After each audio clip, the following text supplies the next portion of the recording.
It gives you a lot of prestige and status to your family. So that is the NAM conference, the first thing. Now, if Uganda were strategic, it's important to use NAM in order to market Uganda. So what have we arranged, I don't know. If a person arrives at the airport, what is the first thing they see that will endear them to Uganda? If they arrive at this hotel, what is it? Look, you can turn the camera.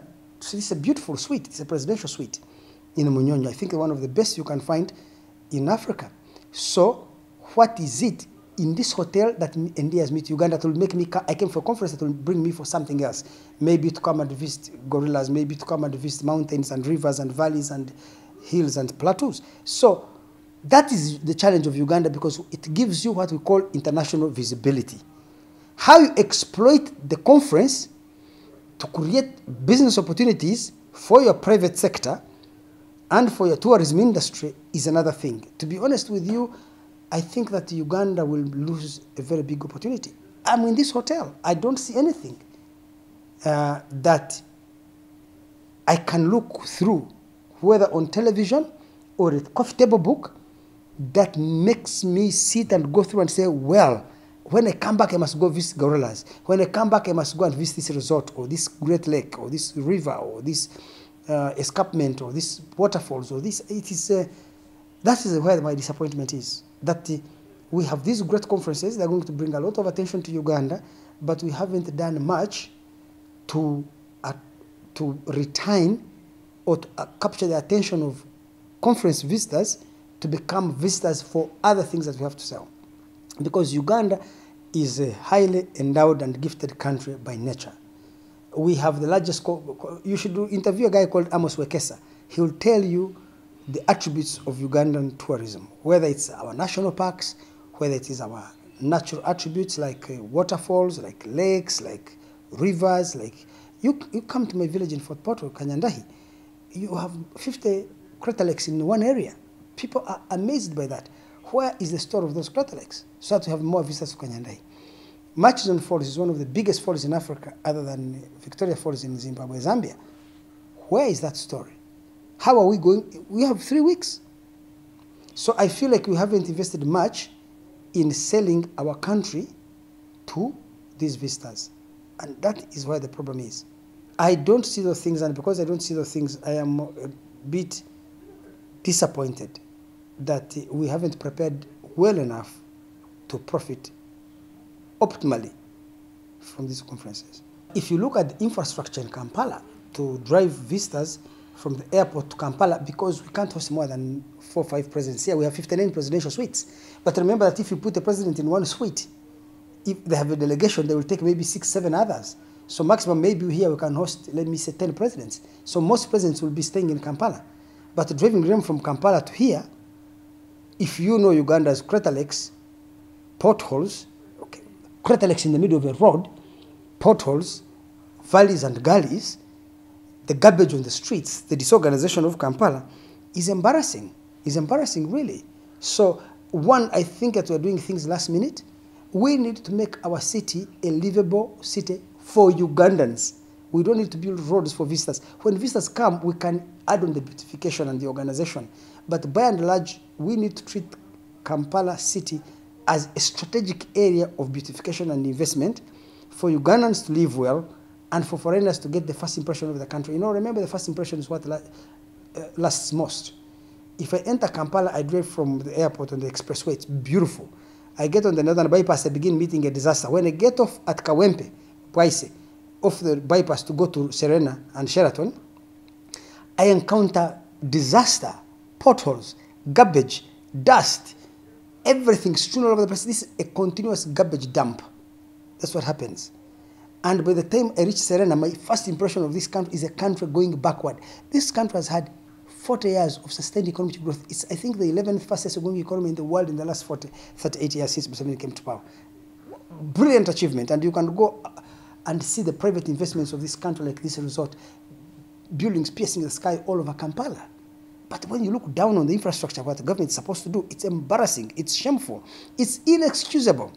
On that one, I think I'm the leading critic of President Museveni. His neglect of Kampala is appalling. inexcusable. Inexcusable. We need, I hope this teaches us, and it won't, that we need to invest in building and beautifying our city so that whenever visitors come, the first impression they get on their eye is that this country is moving forward. You know, I had my grandson, Cedric Babu, you know him in Dilemma, has a son, he's just 17 years, called Amani. He studies in the United States. I sat with him for 20 minutes. The boy articulated his disappointment about Kampala as he has grown in it, looked at it. A 17-year-old kid.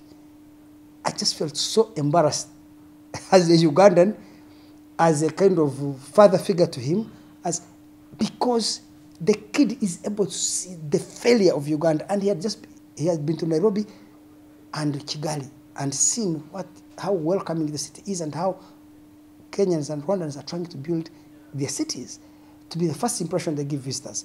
I felt so disappointed. I felt so ashamed. I hid my head down in embarrassment and in shame and in guilt.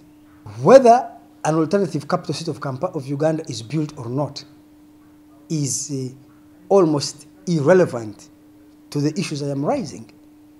Kampala, as a city, which hosts 4 million Ugandans, need to have proper infrastructure, proper drainage, and beautification. Whether it's a capital city or not is secondary. The primary thing is that we need to have our cities in good order. So whether you go to Mbarara, Arua, Fort Portal, Mbale, Lira, Gulu, Bushenyi, Jinja, Tororo, our cities should be beautiful, should be look good, should be attractive to visitors. That's the basic. So we cannot run away from the failures of Kampala by saying we need to shift the capital to Nakasongola now. If somebody says yes, we will need a lot of investment in Kampala, because the first thing about investment in Kampala is drainage. Before you even do a single road, this country needs to do drainage, because when it rains and water is soaked on the street, it does not matter what you have done. Water will eat the tarmac. With time it will dry away. So we need first of all to do drainage, so that every piece of water that leaves the roof of any house in Kampala goes into a drainage pipe and is taken to a swamp. The swamp does natural silting or filtering of that water before it enters the lake.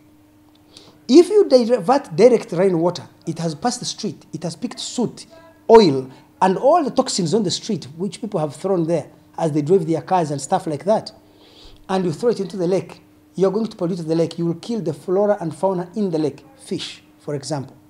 You get it? Or for that matter, fish will consume those toxins, and then human beings will eat fish that has toxins and to create cancers. So we have to be very careful as these people try to drain swamps, close down swamps, and then direct water from the street into the lake. We are destroying our lives. So the first thing is we need to protect the swamps so they can take water and do natural filtering of that water before it enters the lake. Point one, drainage is a huge investment in Kampala, and we need to do serious sewers. One of these days, this capital is going to fall on us. Do you know why? Every person in Kampala building a new house does their own manhole. What do they call that manhole? The septic tank. Every place has a septic tank. Essentially, we should have a centralized sewage system, that you don't need a septic tank. You just connect on the National Water and Sewage Corporation pipe, and then the sewage is taken to a central place, processed, and so that's a huge investment. And I think Uganda can afford it if we are determined. We don't even need to borrow money. We need to focus on this city. That is one. The second is you need to redesign our roads. These roads were built for a city of 500,000 people. We are now 4 million or 5 million. The city has expanded beyond even Kampala. You go all the way to Namugongo. You go all the way to Mokono. You go all the way to Entebbe. You go all the way beyond Natete to Bulenga. Huh? So we need to redesign our roads and begin pumping money into city infrastructure. That's number two. Roads. First, drainage, then roads, because roads will not survive without proper drainage. Then the third is beautification. It does not cost us much, really, to build flowers, to plant trees, to make our city look the way Kigali looks. You went to Kigali. Kigali is more beautiful than Paris and London. Rwanda is more skilled than Uganda. They are more focused and more disciplined. So we need to bring back moral purpose into government, to say moral purpose into the management of the city. Right now, I think that it's appalling what is happening in Kampala.